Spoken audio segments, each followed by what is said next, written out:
नमस्कार। मैं doctor Renu Mittal, associate professor BSR, government arts college Alwar. जैसा कि आप सबको विदित है, हम ऑनलाइन वीडियो के माध्यम से आपको कुछ ज्ञानार्जन करने हेतु कुछ वीडियोस आपके अपलोड किए जाते हैं। इसी श्रृंखला में आज मैं आपसे चर्चा करना चाहूँगी नारीवाद के बारे में। फेमिनिज्म की जो थ्योरी है, फेमिनिस्ट जो थ्योरी है, वो क्या है? वास्तव में जो नारीवाद है उसका मुख्य रूप से ये मानना है कि समाज में जेंडर के आधार पर शक्ति का विस्तृत प्रयोग किया जाता है।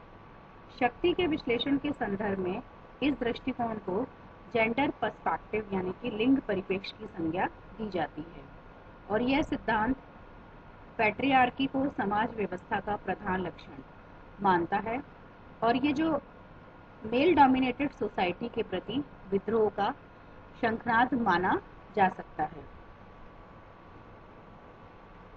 न्यूयॉर्क रेड स्टॉकिंग्स घोषणा पत्र 1969 के अंतर्गत फेमिनिज्म के बारे में एक बहुत कोटेशन दी गई है, अभिव्यक्ति प्रदान की गई है कि स्त्रियां एक उत्पीड़ित क्लास है, वर्ग है और ये उत्पीड़न हर जगह देखने को मिलता है जो हमारे जीवन के प्रत्येक पक्ष को प्रभावित करता है। हम लोग पुरुषों को हमारे उत्पीड़न के मुख्य स्रोत के रूप में पहचानते हैं। पुरुष का आधिपत्य तो प्रभुत्व का सबसे पुराना और सबसे बुनियादी रूप है। पुरुष के आधिपत्य से सब पुरुषों को आर्थिक, यौन और मनोवैज्ञानिक लाभ प्राप्त होता है। सब पुरुषों ने स्त्रियों का उत्पीड़न किया है। इस मान्यता के अनुसार स्त्रियां ऐसा समूह है जिनके हित पुरुषों के हितों के विरुद्ध हैं। ये हित समस्त स्त्रियों को एक सिस्टरहुड के रूप में संगठित होने की प्रेरणा देते हैं जो क्लास और रेस की सीमाओं से दूर है।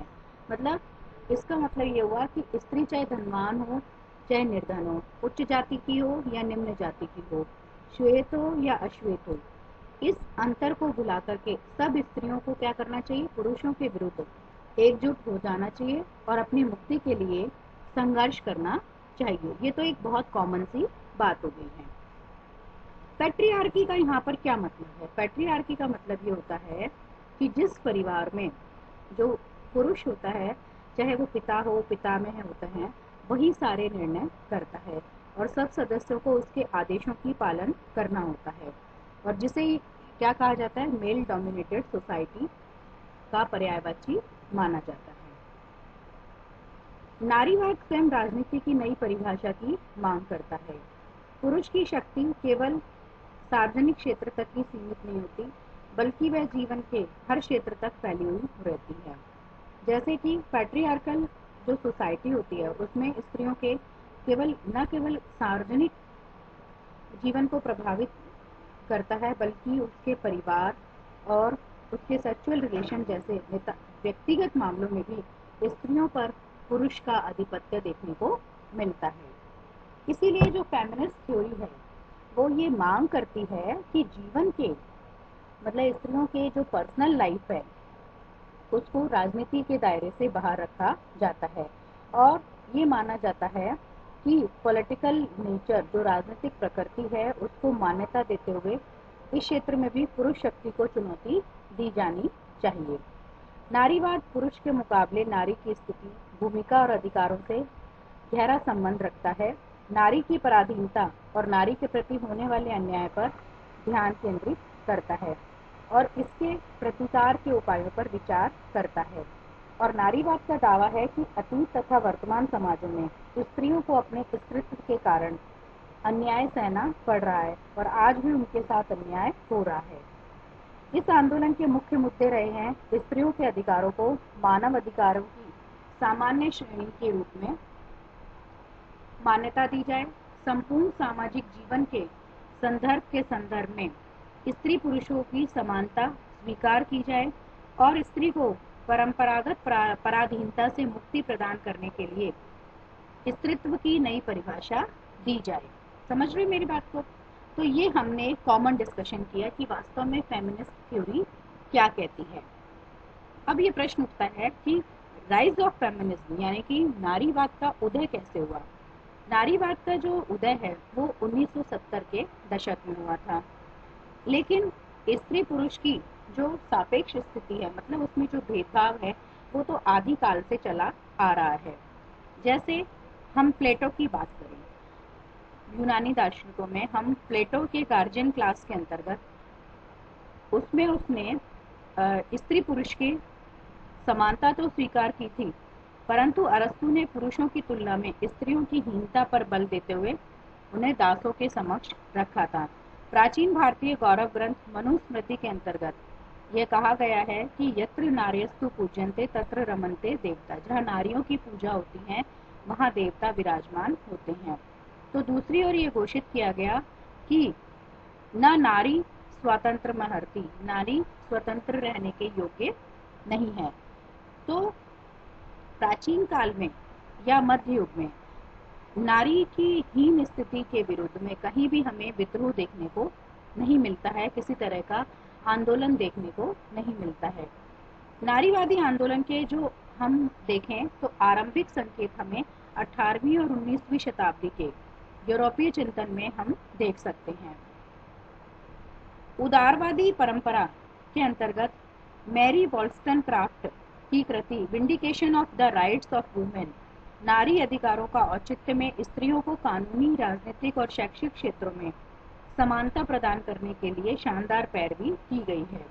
और उन्होंने ये कहा, वॉल्स्टनक्राफ्ट ने ये स्त्री पुरुषों के लिए अलग अलग सद्गुणों की भावनाओं को चुनौती देते हुए सामाजिक जीवन में स्त्री पुरुषों की एक जैसी स्थिति और भूमिका की मांग की है।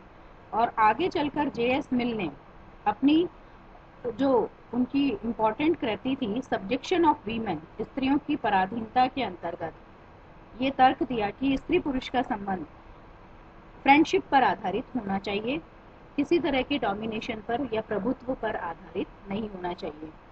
मिल ने विशेष रूप से विवाह कानून में सुधार और स्त्री मताधिकार पर बल देते हुए सुयोग्य एवं प्रतिभाशाली स्त्रियों को समान अवसर प्रदान करने की वकालत की थी। 19वीं शताब्दी में मार्क्सवाद के प्रवर्तकों ने स्त्री पुरुष के परस्पर संबंधों में गहरी दिलचस्पी जाहिर की थी। उन्होंने बताया कि परिवार संस्था डिवीजन ऑफ लेबर का सामान्य स्रोत है। जो परिवार है वो डिवीजन ऑफ लेबर का सामान्य स्रोत है, जिसमें स्त्री पुरुष का संबंध प्रभुत्व और निजी संपत्ति की धारणाओं को मूर्त रूप प्रदान करता है। परिवार के भीतर क्या होता है, पुरुष की स्थिति एक जिस तरह से पूंजीपति वर्ग होता है या बुर्जुआ वर्ग होता है उसकी तरह होती है, और स्त्री की स्थिति एक सरभारा वर्ग की तरह मानी गई है। मार्क्सवादियों ने ये कहा कि जब पूंजीवाद का अंत हो जाएगा, कैपिटलिज्म, तब जो ये प्राइवेट हाउस वर्क है वो पब्लिक इंडस्ट्री को सौंप दिया जाएगा, तब स्त्रियां भी सार्वजनिक जीवन में पुरुषों के साथ कंधे से कंधा मिलाकर काम कर सकेंगी।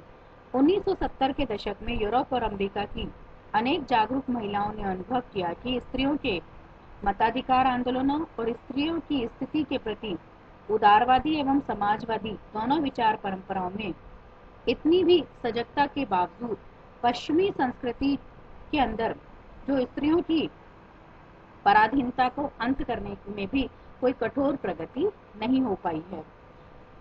तभी से क्या हुआ कि उस दशक के बाद से, 70 के दशक के बाद से धीरे धीरे नारीवादी आंदोलन प्रारंभ हुए और नए आंदोलनों की शुरुआत हुई। तो इसमें हम ब्रॉड स्ट्रीम ऑफ फेमिनिज्म की बात करें तो कुछ हम धाराओं का इसमें उल्लेख करेंगे, किन किन विचारधाराओं ने नारीवादी आंदोलन के बारे में क्या क्या अपने विचार व्यक्त किए। तो ये आपको समझ में आया कि एक्चुअली क्या है कि नारी और पुरुष में जो संबंध है तो हमेशा कुछ एक लेवल नीचे, मतलब पुरुष ने कभी भी नारी को अपने इक्वल नहीं माना है, और अलग अलग विचारकों ने भी ये माना कि कभी भी इसका बहुत ज़्यादा विरोध नहीं हुआ। और हम जो विचारधारा है, जैसे अब हम बात करें कि मुख्य रूप से 3 तरह की विचारधाराओं की हम यहाँ चर्चा करेंगे, जिसमें मुख्य विचारधारा है जैसे उदारवादी विचारधारा, दूसरी बात आती है कि जिसे हम लिबरल स्ट्रीम कह सकते हैं, दूसरी आती है रेडिकल स्ट्रीम यानी कि आमूल परिवर्तनवादी विचारधारा, और तीसरी विचारधारा आती है सोशलिस्ट स्ट्रीम यानी कि समाजवादी विचारधारा। तो इस तरह से हम इन विचारधाराओं को के बारे में ये देखेंगे कि किस तरह से इन विचारधाराओं में नारीवादी आंदोलन के बारे में क्या क्या चर्चाएं की गई हैं। तो उदारवादी जो विचारधारा, ये आपने पढ़ लिया होगा कि उन्होंने, जैसे हमने प्लेटो की चर्चा करी, हमने अरस्तु की चर्चा करी, हमने मनुस्मृति की चर्चा करी, जिसमें आपने देखा कि हमने वेस्टर्न पॉलिटिकल थिंकर की भी चर्चा करी और इंडियन पॉलिटिकल थिंकर की भी। प्लेटो ने तो जो उनकी गार्जियन क्लास थी उसकी समानता तो स्वीकार की थी, लेकिन अरिस्टोटल ने टोटली ये बताया कि स्त्रियों को दास के समकक्ष उन्होंने रखा था। इसी तरह से मनु ने भी ये कहा कि एक तरफ तो ये बात है कि जहाँ स्त्रियां निवास करती हैं वहां पे देवता होते हैं, लेकिन दूसरी तरफ कि नारी स्वतंत्र रहने के योग्य कहीं भी नहीं है। तो ये सारी चीजें एक तरह से कंट्रोवर्शियल स्टेटमेंट हैं और अलग अलग विचारधाराओं के अलग अलग स्ट्रीम के बारे में, स्ट्रीम ने फेमिनिस्ट थ्योरी के बारे में क्या कहा है, इसकी हम चर्चा अगले वीडियो में करेंगे। धन्यवाद।